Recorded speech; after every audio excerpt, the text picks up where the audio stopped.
Ẹ̀yin tèmi, ẹ kú dédé ìwòyí, ẹ kú àsìkò yìí, ẹ̀yin tèmi ṣe dáadáa lẹ́wà. Ẹ̀yin tèmi, arákùnrin àti arábìnrin tí ẹ wò nínú fídíò yìí, ó ní gbogbo wa mọ̀ sí Lizzy Anjorin pẹ̀lú ọkọ rẹ̀, Mr. Lateef Lawal. Ẹ̀yin èèyàn tí ẹ kò bá gbàgbé, ẹ mọ̀ pé awuyewuye kan ṣẹlẹ̀ láàrin ọjọ́ mẹ́ta yìí láàrin Ìyábọ̀ Òjó, Fọlá Tinubu pẹ̀lú Lizzy Anjorin. Ẹ̀yin èèyàn, láìpẹ́ yìí ó mà ní Lizzy Anjorin ṣe 50th anniversary rẹ̀. Ẹ̀yin èèyàn wa nínú 50th anniversary yìí tí Lizzy Anjorin ṣe, ẹ̀yin èèyàn, Lizzy Anjorin fa ọ̀pọ̀lọpọ̀ wàhálà, ó fa ọ̀pọ̀lọpọ̀ ìjọ̀gbọ̀n, ó fi ọ̀pọ̀lọpọ̀ ìpè àti èébú ránṣẹ́ sí Ìyábọ̀ Òjó nítorí nínú 50th anniversary yìí ló ti tú àwọn àṣírí nǹkan tí Ìyábọ̀ Òjó ti ṣe fún òun nínú ọdún 5 tí òun ti wà nínú ìgbéyàwó.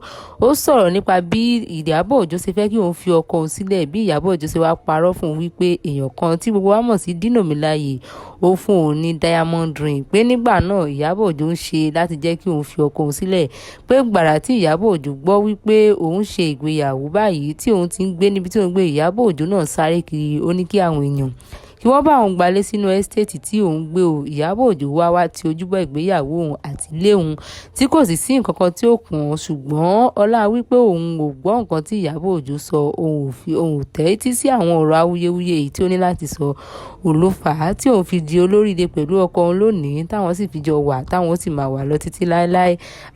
Ẹ̀yin èèyàn, mẹ́wàá ń ṣẹlẹ̀, bẹ̀bẹ̀ ń ṣẹlẹ̀ nítorí nínú 50th anniversary yìí ó ní Lizzy Anjorin ti fi àwọn ìpè ńláńlá, àwọn ìpè ràbàtà ló fi ránṣẹ́ sí Ìyábọ̀ Òjó, Mama Esabod pẹ̀lú Fọlá Tinubu. Ẹ̀yin èèyàn wa, Lizzy Anjorin tú àṣírí bí Mama Esabod ṣe gbé oògùn jáde wá sórí live video tó wá ṣe ìpè fún ọkọ òun. Ẹ̀yin èèyàn, oríṣiríṣi nǹkan ló ń ṣẹlẹ̀ o. Lizzy Anjorin ó fi warning, ó fi ránṣẹ́ sí àwọn èèyàn tí ó ń pe ọkọ oníjìgólò, ó ní wípé ibi tí ọkọ òun ti dé láyé, wípé ẹni tí ó bá débẹ̀ kí ó máa dúpẹ́ lọ́wọ́ orí ni. Ó sì sọ wípé ohun tí òun dà lónìí, owó tí òun ní lónìí, ọkọ òun ló wà ní ìdí rẹ̀. Ẹ̀yin èèyàn, ọ̀rọ̀ ń bẹ, mẹ́wàá ṣẹlẹ̀, bẹ̀bẹ̀ ṣe. Lizzy Anjorin sọ wípé kí wọ́n kìlọ̀ fún Ìyábọ̀ Òjó wípé tó bá dùn kó náà lọ ṣe ìgbéyàwó, kó dúró lé ọkọ, wípé láìṣe ká ní pé Ìyábọ̀ lórí ọkọ ni kò ní máa tójú bọ ilé onílé kiri.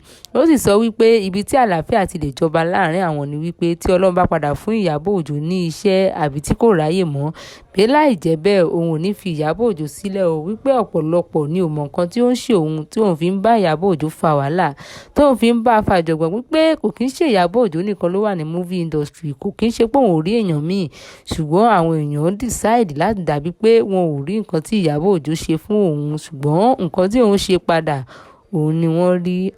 Ẹ̀yin èèyàn wa, lórí ọ̀rọ̀ àwọn méjèèjì yìí, kí ni ẹ̀rù ipò ṣẹlẹ̀ gangan? Kí ni ìdí tí ẹ̀rù wípé Lizzy Anjorin sì ṣe ń bá Ìyábọ̀ Òjó fa wàhálà títí dìsín? Ǹjẹ́ ẹ̀rù wípé òótọ́ ni wípé Ìyábọ̀ Òjó ti ojúbọ ilé Lizzy Anjorin? Tó ẹ̀yin èèyàn wa, ohun tí ẹ bá lérò lórí ọ̀rọ̀ àwọn méjèèjì yìí, ẹ jẹ́ ká pàdé ní comment section kí a lè fomi jomi tó rọrọ̀ lórí ẹ̀. Tó ẹ̀yin èèyàn wa, ó tún dìgbà.